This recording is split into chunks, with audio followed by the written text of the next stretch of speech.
ஆவியாதல் விகிதம் அதிகரித்தலானது காற்றின் வேகம் அதிகரிக்கும் பொழுது, வெப்பநிலை அதிகரிக்கும் பொழுது, ஈரப்பதம் குறையும் பொழுது, பூமியில் நீர்நிலைகள் அதிகரிக்கும் பொழுது. நீர் சுருங்குதல் என்பது நீராவி காற்றில் சரிந்து பூரித நிலையை அடைவது.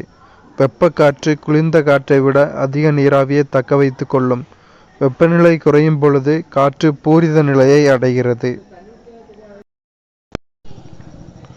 நீரியலை அளக்க உதவும் அலகுகள். ஆவியாதல் அங்குலம் அல்லது சென்டிமீட்டர். மழைநீர் ஊடுருவல் அங்குலம் அல்லது சென்டிமீட்டர் பை மணி. மழைப்பொழிவு அங்குலம் அல்லது மில்லிமீட்டர் அல்லது சென்டிமீட்டர். புவி மேற்பரப்பில் நீர் ஓடலின் கன அளவு கன அடி பை வினாடி. மழை வலுவின் கன அளவு கன அடி. மழை நீரின் கொள்ளளவு கன அடி பை ஏக்கர் அடி. புவியின் மிக முக்கிய கூறுகளில் நீர் ஒன்றாகும். எல்லா விலங்குகளுக்கும் தாவரங்களுக்கும் உயிர் வாழ நீர் அத்தியாவசியமாகிறது. ஏறத்தாழ 21% புவியின் மேற்பரப்பு நீரால் சூழப்பட்டுள்ளது.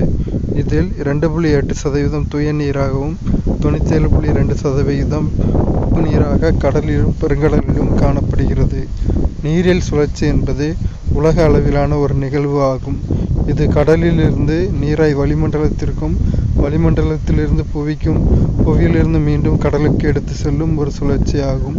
நீரியல் சுழற்சியில் 6 முக்கிய கூறுகள் உள்ளன. அவையாவன ஆவி ஈர்ப்பு, நீர் சுருங்குதல், மழைப்பொழிவு, நீர் ஊடுருவல், நீர் உட்கசிவு மற்றும் நீர் வழிந்தோடல். உலகின் வெப்பமண்டல பிரதேசங்களில் பொழிவானது தூறல் அல்லது மழைப்பொழிவு வடிவத்தில் காணப்படும். மழை, கல்மழை, உறைபனி, ஆலங்கட்டி மழை ஆகியன பொழிவின் பொதுவான வடிவங்களாகும். புவியின் மேற்பரப்பில் உள்ள மண்ணின் அடுக்கிற்குள் நீர் புகுதலுக்கு நீர் ஊடுருவல் என்று பெயர். நீர் ஊடுருவல் மூலம் மண் தற்காலிகமாக தண்ணீரை சேமித்து மண்ணில் உள்ள உயிரினங்களுக்கும் தாவரங்களுக்கும் கிடைக்கச் செய்கிறது.